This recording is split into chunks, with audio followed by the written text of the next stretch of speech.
So the points at which the function intersects the x-axis are called zeros. Okay. Yes. Yep. Anything on my desk? Anything that's right there?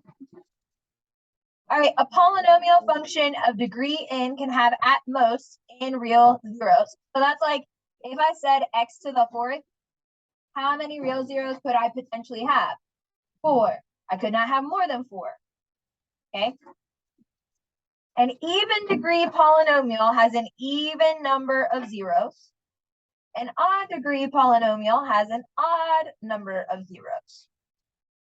We are going to see real, and we're also going to see imaginary or complex. Remember like unit like 1B, where we saw imaginary solutions. We're going to talk about that a little later. Today, we're going to focus on the real zeros. Okay, the real ones, you know? So we're going to graph each function and identify its zeros. Okay, so I'm going to do this for you over here. I'm going to take this and plot it. Okay, because it's not working.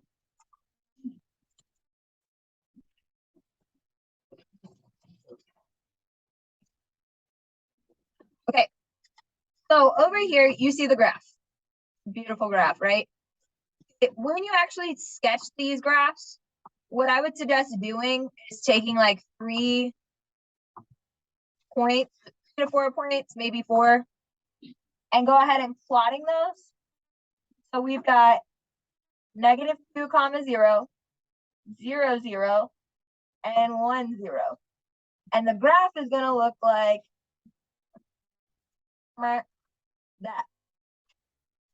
It's a beautiful sketch. So where does it cross the x-axis? Well, it crosses at -2, 0. It crosses at 0, 0, and 1, 0. I don't think so. Hold on. Notice how this exponent right here is to the 3rd power, and there are 3 zeros. Okay. All right, so now what we're going to do is we're going to take the next function, graph it, see where it crosses the x-axis. Scroll down. All right, we're going to graph this really quick.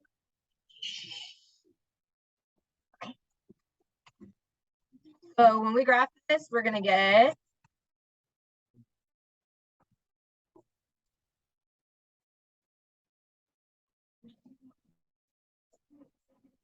this. And again, I would pick a couple of points. Probably want to pick something like the zeros or the maxes and mints.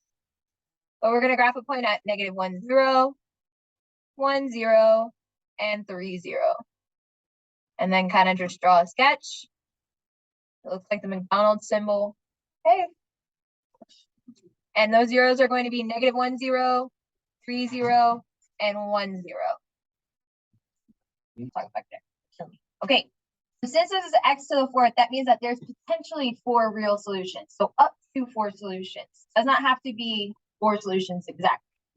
Okay, we're going to talk about something called multiplicity in just a second, which is going to take care of that exponent to the 4th power. I'm going to show you what that means in a second.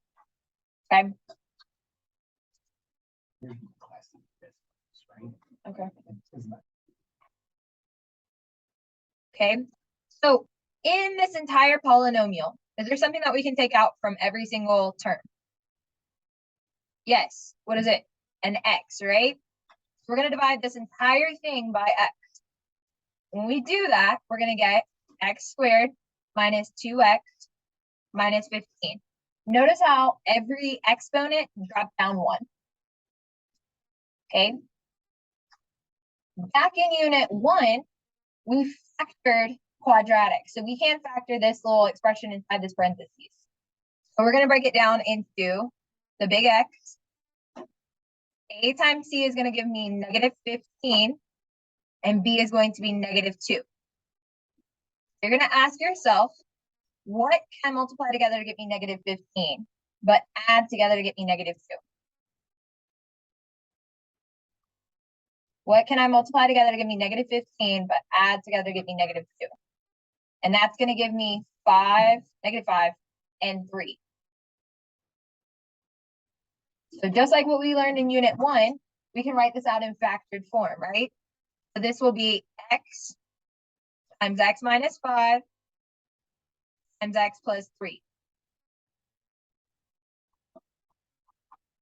Now they asked the question of what are the zeros, okay? So in order for us to figure out what the zeros are, we're going to take each one of these expressions and set it equal to 0. So we're going to take x, set it equal to 0, x minus 5, set it equal to 0, and x plus 3 equal to 0. And we'll solve. So what that means is we're going to get x by itself. So x is equal to 0. We already see that. That's going to be part of our solution. X minus 5 equal to 0. If we move the 5 to the other side, that means x equals 5. And if we move this 3 to the other side, x is going to equal negative 3.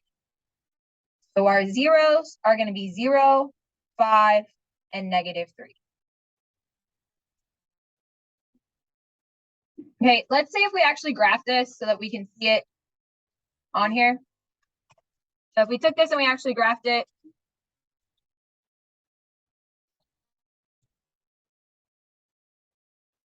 this is what it's going to look like over here.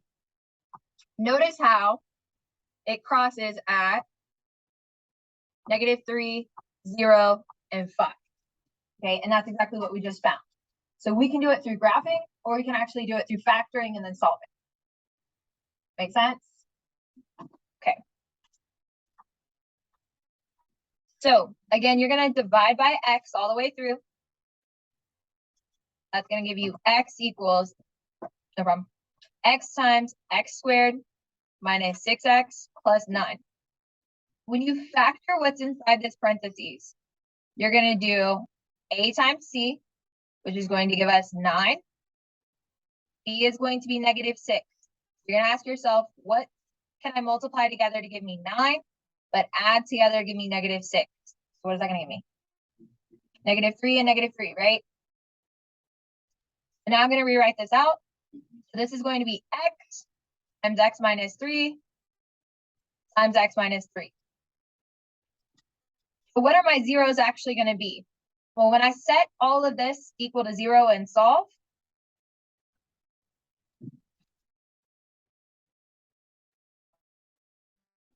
I'm going to get x equals 0 and 3, and then another 3. But what we do is we're not going to write this twice. We're only going to write it once. And we're going to say that 3 has a multiplicity of 2. Okay? Multiplicity is a fancy way of saying raising something to an exponent or multiplying by that 0 a number of times.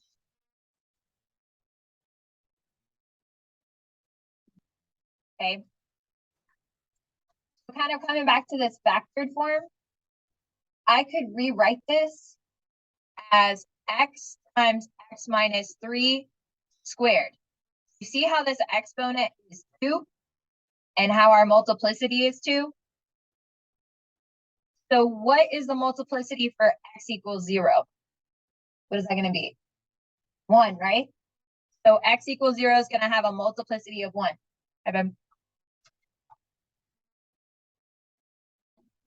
All right, I'll give you a second. Bye, friend.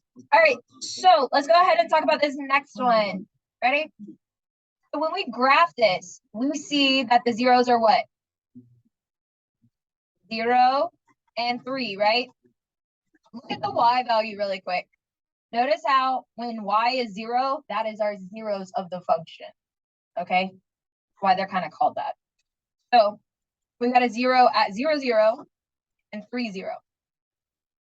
All right, so let's go ahead and graph that. 1, 2, 3. Why are these things so small? Yeah.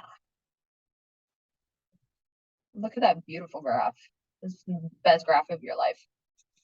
All right, so if the multiplicity is odd, then the graph is going to cross at that 0. If the multiplicity is even, it is going to bounce. Okay, so what the heck does that mean? All right.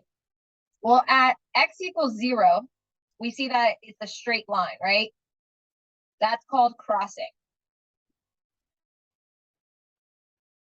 At x equals 3, we see that it goes down, touches, and then goes back up. It kind of looks like when you bounce a ball, right?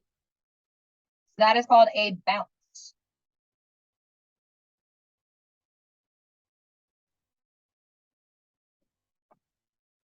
Okay. Look at this exponent right here.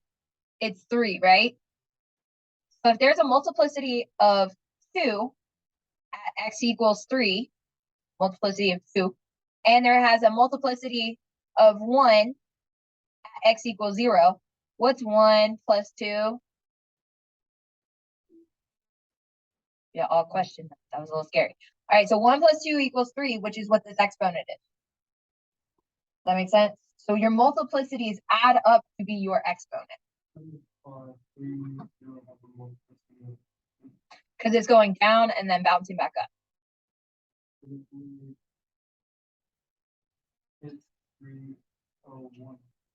Yeah. So it goes down, touches it, and then goes back up. So you see how this one goes straight through it? That's a cross. That has an exponent of 1. Oh. This has an exponent of 2.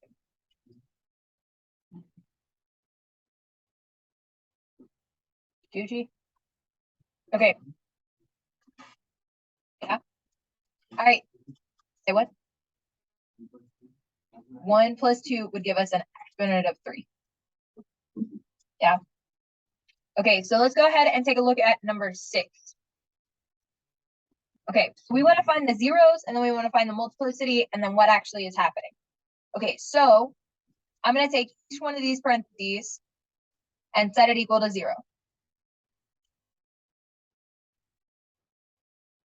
And I'm trying not to draw on this graph, but it's going to happen. Okay, so, okay. All right, if I solve for this x plus 7 equals 0, I'm going to move the 7 to the other side by subtracting. So I'm going to get x equals -7. If I solve for this 2x plus 1 equals 0, I'm going to subtract 1 and then divide by 2. So that's going to be x equals -1/2. If I take this x minus 4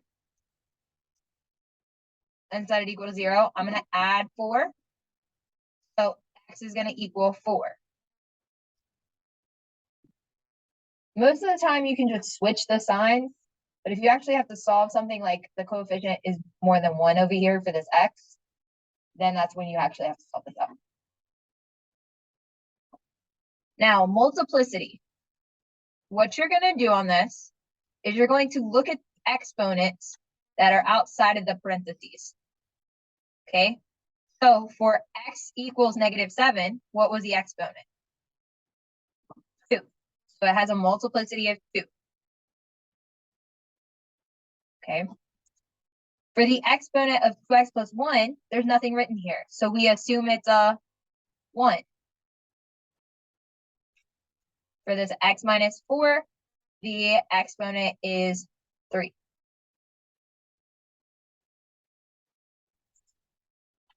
Now, for the effects, remember, we said odd is a cross and even is a bounce, right? So even is going to be a bounce. Odd is going to be a cross. And with a multiplicity of 3, I'm going to introduce a word. We're going to call this a wiggle. And I'm going to show you why we call it a wiggle in just a second. Okay.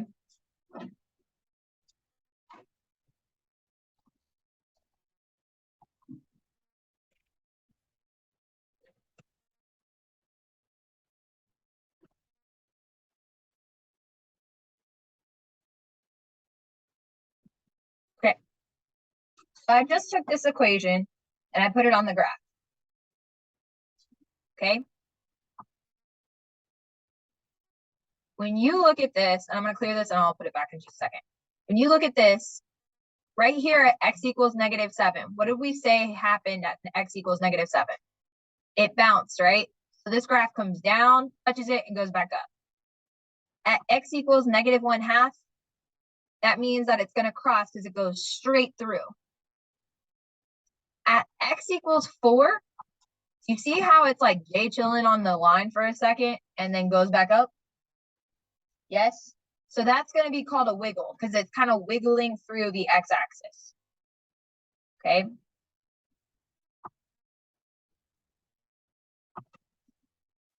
All right. I want you to take a second, try the next one. See if you can factor this and then solve for the zeros. Okay. We're going to take out an x squared this time. Okay. So we're going to pull out an x squared and we're left with x squared minus 2x minus 8. Are there any questions about how I did that? Okay, so this has got an x to the 4th, this has got an x to the 3rd, and this has got an x squared. So I can pull out an x squared from each one. Yeah. So x to the 4th divided by x squared would give me x squared. X to the 3rd divided by x squared is going to give me x. So you're just taking it down by 2 exponents. Okay, now we're going to factor this part. A times C is going to give us -8. B is -2. What two numbers can I multiply together to give me -8, but add together to give me -2? -4 and +2. So I'm going to rewrite this. I've got x squared, x minus 4, and x plus 2. When I solve these out, because I'm going to set them equal to 0 and solve, I'm going to get x equals 0, x equals 4, and x equals -2. So my zeros are going to be 0, 4, and -2. Remember, when I have them written like this, and there's no coefficient out front, I can just switch the sign to put them at zeros. Okay. All right, so now we're going to determine the multiplicity. Well, what's the exponent of x squared? 2. So that's going to be a bounce. What about x minus 4? That's 1. So that's going to be a cross. X plus 2, the exponent is 1. So it's also going to be a cross.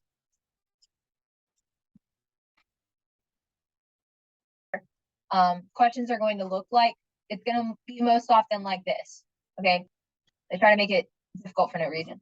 A polynomial function has a 0 at x equals -6 with a multiplicity of 2 and 2 with a multiplicity of 1. You want to write it out in standard form. Okay, so we've got x equals -6 and x equals 2. If we want to write this out in factored form, we're going to move this guy to the other side by changing the sign. So this is going to become x plus 6, and this is going to become x minus 2. Now, they tell us up here that we have a multiplicity of 2, so we're going to raise this exponent to the second. And this has a multiplicity of 1, so we're going to raise it to the first power. Now, they asked us to write it in standard form. That means that we have to multiply all this junk out. Okay, so we've got x plus 6 times x plus 6 times x minus 2. We're going to multiply all of this. Okay, normally they won't ask you to put it in standard form, but sometimes they will. So if I multiplied this first two things out, I'm going to get x squared plus 6x plus 6x plus 36. When I combine my like terms, I would get x squared plus 12x plus 36.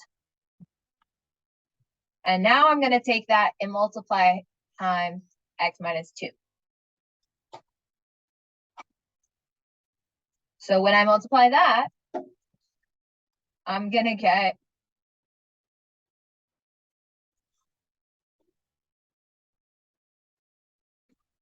x cubed plus 12x squared plus 36x minus 2x squared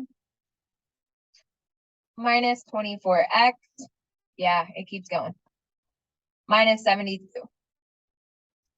When I combine my like terms, our final answer will be x to the third plus 10x squared plus 12x minus 72. So this will be your final answer. I'm going to be perfectly honest with you, though. I'm not going to ask you to multiply all this junk out. I'm not interested in that. I'm interested in your multiplicity skills. Okay.